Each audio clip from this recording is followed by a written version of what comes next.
Alright, today we're going over how to connect your Xbox One with your wireless display from Windows 11. So you're going to need to get this app from the App Store called Wireless Display. Once you get that downloaded, you click enter on it and then it says it is ready to connect wirelessly.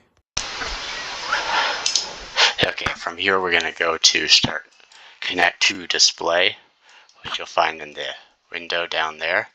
You're going to go down to here, connect to a wireless display. You're going to want to detect another one. You want to go to connect.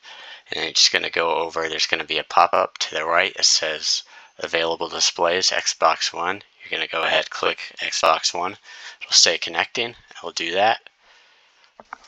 And then you should be in, ready to go.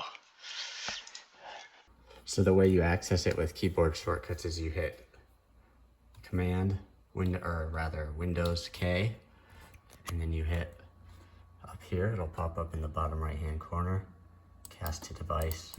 Right now I have it on there, so I'm going to disconnect it. It should pop like that. And once you have that Command K open, it will say Xbox One display and hit connect. So now you can play your Zwift on your Xbox One.